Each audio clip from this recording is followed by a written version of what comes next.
Salut à tous les potos et bienvenue dans cette nouvelle Review Collector News où aujourd'hui j'ai le plaisir de vous présenter une nouvelle figurine de chez Sosotoy.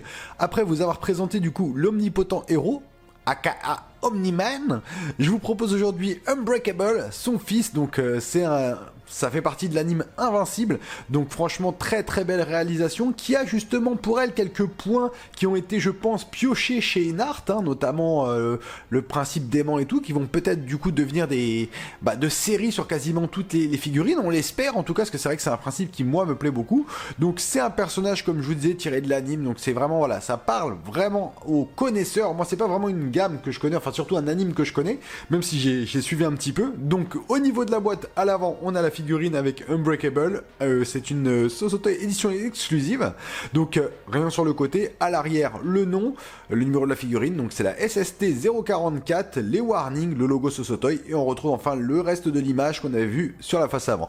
Donc boîte quand même toujours très classique, c'est des boîtes que je suis, comme je dis, pas vraiment fan, que je trouve qu'elle manque de couleurs, ça manque de flashy, vous voyez, j'aime les boîtes quand même un peu flashy, mais je trouve que celle-là, c'est des couleurs toujours un peu pastel qui me dérangent un petit peu. D'ailleurs, si vous n'avez pas vu Omni-Man, je vous mets la review quelque part dans le coin, comme ça vous pourrez voir le père et le fils, donc regardez d'abord Omni-Man, comme ça au moins vous n'allez pas vous spoil, mais ce qui vous intéresse, c'est ce qu'il y a dedans, on va regarder ça immédiatement. Donc, sur la boîte, comme je vous disais, on reprend le personnage. Le petit sticker Soso exclusif, donc c'est une édition exclusive, celui-là, donc Sosotoy. Hop, l'ouverture c'est très simple, c'est toujours les mêmes principes chez Sosotoy, c'est des boîtes à chaussures, donc on soulève. Tout de suite en dessous, on a un magnifique slipcover qui reprend le personnage avec un aspect un peu feu, lave, explosion qui est plutôt cool. Et quand on l'enlève, du coup, on a directement accès à la figurine avec un second HS Battle Damage, plusieurs paires de mains, des poignées, du coup, tout est ensanglanté, ça permet de proposer deux styles différents sur cette figurine, vous avez stand et tout. Donc voilà, il y a quand même pas mal de petites choses, donc on va se détailler un petit peu tous les accessoires comme toujours, le body, les HS, et on fera quelques pauses. C'est parti! Au niveau des accessoires, comme vous pouvez le voir, il y en a, comme toujours, très peu avec Sosotoy. C'est vrai qu'on se retrouve rarement avec des figurines qui sont extrêmement chargées en accessoires. Effectivement, pour le coup, on a un stand, plusieurs paires de mains, un gant, une batte de baseball et des avant-bras, du coup, Battle Damage avec du sang dessus. Comme toujours, chez Sosotoy, vous attendez pas à avoir une dinguerie d'accessoires, vous aurez le strict minimum. Eux, ils se concentrent vraiment plus sur la figurine que sur le reste. Après, c'est un choix, que vous l'aimiez ou pas, vous devrez faire avec. En tout cas, moi, je trouve que sur des figurines de toute façon comme ça, on s'attend pas à avoir des accessoires, ils ont des super pouvoirs. Ils n'ont pas besoin d'avoir des étoiles de ninja ou des pistolets. Donc, on va commencer par le stand comme toujours. Donc, toujours les mêmes stands chez Sosotoy. Vous commencez à en avoir l'habitude. Des stands hexagonaux avec toujours cet aspect sol métallique. Bon, cette fois, il est en jaune avec le logo du personnage. Donc, au milieu, pas d'écriture devant, rien en dessous. Voilà, vraiment quelque chose de très simpliste, mais qui remplira totalement sa fonction, c'est-à-dire poser la figurine dessus. Ensuite, au niveau des accessoires, on retrouve forcément le gant de baseball que je vous avais présenté déjà sur le personnage du père, d'Omni-Man. Donc là, on a le même gant de baseball, du coup on va pouvoir les exhiber ensemble. Pour le coup, avec lui, on a une petite balle de baseball. Donc bon, alors, je sais pas si elle est aimantée ou pas. Je vais vous dire ça tout de suite. Non, c'est pas aimanté, donc ça veut dire qu'il va falloir la mettre absolument comme ça, parce que si vous voulez la faire tenir comme s'il la recevait, ça ne tiendra pas. Donc ça, c'est un petit point négatif. Après, bon, on peut pas non plus tout avoir. Au niveau des mains, on a en tout 7 mains plus 2 sur la figurine, ça nous en fait 9. Donc, le détail des mains est plutôt correct, franchement, ça me plaît assez bien. On a toujours quelque chose de très fin, des doigts assez souple, donc on va faire ce qu'on a envie de faire au niveau de la réalisation. On a des mains, comme vous pouvez le voir, qui sont légèrement ouvertes, sûrement une main pour peut-être attraper quelque chose, je pense. Là, on a une main peut-être pour faire... pour lancer la balle. Oui, on pourra mettre la balle, je pense, dans cette main-là. Ça, c'est vrai que c'est plutôt cool, donc de mettre la main là-dedans pour pouvoir faire comme s'il faisait un lancer de balle. On a deux mains du coup, c'est surtout des poings, on a 2 points ensanglantés, donc ça c'est vrai que c'est aussi très cool pour l'exposition, justement pour la version Battle Damage. Comme vous pouvez le voir, on a, attendez, je vais vous faire un petit point, vous voyez, on a du sang sur les 2 mains, donc très bien fait, comme s'il venait de cogner quelqu'un. Comme je vous en parlais au niveau de la réalisation du père, c'est quand même un anime qui est, un anime assez dur, donc il y a quand même du sang, des larmes, il y a un peu de tout, et c'est vrai que c'est très bien réalisé, et c'est cool d'avoir justement ce sang. Et enfin, on a une paire d'avant-bras, comme je vous disais. Donc hop, je vais faire un petit peu comme des 3D. Je sais, placement de produit, mais non, je suis pas sponsorisé par Belin ou je sais pas qui. Vous voyez, donc on a des avant-bras qui vont être en remplacement, complètement avec pas mal de traces de sang dessus on voit que lui il a souillé 2-3 méchants, donc il y a vraiment pas mal de choses. La couleur du sang est franchement vraiment très très bien faite, j'adore le rendu que ça a. On verra lorsqu'on va le monter si ça dénote pas trop avec la figurine, mais en tout cas moi ça me plaît, franchement ça me plaît bien, et puis ça a l'air d'être assez simple à mettre. Donc voilà, comme je vous disais, il y a vraiment pas beaucoup de choses sur cette figurine, on en a vraiment très peu. Au moins l'avantage, c'est qu'on va pouvoir passer rapidement sur ce qui vous intéresse, le body, les HS, les petites améliorations qu'il y a eu que je vous ai parlé au niveau de l'aimant et tout. Donc on va regarder ça immédiatement, hein, tout simplement. Voici donc le body d'Unbreakable de l'Invincible, donc c'est quand même sur lui qu'est basée la série, donc c'est quand même mieux d'avoir quelque chose de plutôt correct. Donc au niveau du tailoring, on a une tenue qui a l'air d'être en spandex, je pense un peu étirable, noir, avec une légère sensation dessus de gaufrage. On a des protections de jambes en plastique bleu, bon ça fait un peu cheap je trouve, effectivement je suis désolé, je sais pas si c'est vraiment comme ça dans la série. Des chaussures bleues, on a quand même un angle qui est limité, parce que du coup on peut pas, les chevilles sur le côté ça va être quand même assez compliqué à faire. Au niveau des articulations, je regarde quand même ce qu'on nous propose, c'est correct, franchement c'est plutôt correct. C'est plutôt correct, en plus ça a l'air d'être en plastique relativement souple, donc oui, on va pouvoir faire quelque chose justement avec ces genouillères, donc ça, vous voyez, il n'y a pas de risque de les casser, donc ça c'est vrai qu'effectivement, le choix est plutôt judicieux de la part de Sosotoy. On a du coup 2 paires de mains fermées, comme je vous disais, hein, des mains classiques avec les avant-bras neutres, pas abîmés, jaune. On repart sur des épaulettes en plastique, sur la partie du torse devant, on a du jaune, du bleu. Là, on a du coup la partie col qui se remplacera par celle qui est ensanglantée. J'ai enlevé la tête et comme vous pouvez voir, il n'y a pas de peg, donc ça annonce déjà une tête aimantée. Et l'avantage, comme je vous disais, de cette figurine au niveau du remplacement, quand on veut remplacer cette tête-là, voilà, ça c'est un peu le principe qu'on retrouve du coup chez Einhart, donc avec des aimants, donc franchement ça tient très très très bien, franchement il n'y a pas de risque, hein. J'avoue, ça c'est top. Moi je trouve que c'est vraiment une innovation qu'on commence à retrouver sur pas mal de figurines, enfin sur pas mal, là c'est la deuxième fois que je le vois après la Einhart, donc c'est vrai que c'est top, je trouve que c'est une excellente chose, j'aimerais avoir ça plus souvent, j'en ai marre d'avoir des pegs qui pètent, qui sont galères, qui rentrent pas, là au moins il n'y a aucun risque d'abîmer les HS, de les décoller ou quoi que ce soit, c'est d'une simplicité enfantine, vous voyez, vous avez un aimant là, ça se gaufre tout seul, ça c'est fabuleux. Moi je trouve que ça c'est une vraie innovation, je trouve ça superbe. Donc au niveau de l'arrière pareil, hein, on voit malheureusement la couture de la tenue, mais bon après on va pas l'exposer de dos. Ça reprend sur le bleu, toujours les petites épaulières, franchement non, elle est vraiment très bien faite. Le body a l'air quand même plutôt cool au niveau des articulations des mains. Voilà, on est sur une double articulation. Maintenant, est-ce qu'on va jouer longtemps avec cette articulation? Je pense pas, parce que hop, voilà une chose qui me déplaît moi à chaque fois, cette espèce de pliure, même si la tenue n'est pas spécialement rigide, donc je ne pense pas que ça marquera, mais vous voyez, c'est pas esthétique en fait. Moi c'est quelque chose qui... C'est pas moche, hein, mais c'est pas esthétique. Je trouve que ça manque un petit peu d'esthétisme. Ensuite, on va passer du coup sur les HS. Le premier HS, hop, c'est la version neutre du personnage, qui est très très bien réalisée. Franchement, j'avoue, Sosotoy, il maîtrise la HS. Il n'y a pas à dire avec les cheveux et tout. Au niveau des coupes de cheveux, c'est toujours très très bien sculpté. Voilà, il y a beaucoup de détails, des petites mèches comme vous pouvez le voir. En plus, celles-là, elles ont pas l'air... Ouais, elles sont fragiles un petit peu, mais ça va encore. Ils ont décidé du coup d'intégrer directement les lunettes sur le personnage et on voit les yeux à travers comme vous pouvez le voir. Le teint est très très bien. Non, c'est très très bien réalisé. Franchement, c'est top. Et comme je vous disais, du coup, comme vous pouvez le voir, on a une partie, je pense, qui est aimantée ici. Parce que regardez, hop là, vous voyez, il a été attiré. À peine je me suis retrouvé à côté. Vous voyez, franchement, j'avoue, c'est cool. Ça, je trouve que c'est super classe. C'est un fonctionnement que j'aimerais voir partout. Honnêtement, je veux voir ça partout. Si on avait ça, ça serait fabuleux. On peut faire ce qu'on veut, quoi. Je suis sûr, il n'y a plus de risque de l'abîmer, en fait. Il n'y a plus aucun risque d'abîmer un HS. Ça, c'est une super bonne chose. Franchement, je suis totalement fan de ce principe-là.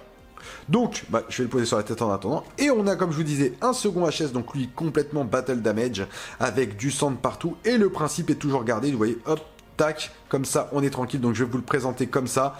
Franchement, on a quelque chose de super classe avec du sang de partout. C'est le même HS, vous voyez, on voit même que sa lunette, elle a été pétée, on voit son œil à travers. Non, c'est top. C'est top, il vient de se chicaner dur là. Franchement, il vient de se chicaner dur, on a vraiment quelque chose de battle damage.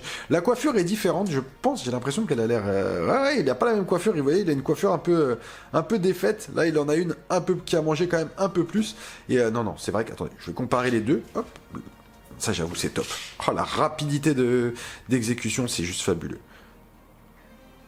Non, on a quand même... Non, on a deux HS qui se ressemblent un peu dans les expressions, mais on voit quand même qu'il y en a un qui est... Là, la lèvre a l'air un peu différente, on voit quand même les yeux à travers... Non, c'est très très bien réalisé. Ouais, franchement, moi, ça me botte. C'est vraiment superbe comme... Et puis le principe, je suis fan absolu. Alors là, je voudrais voir ça partout, tellement je...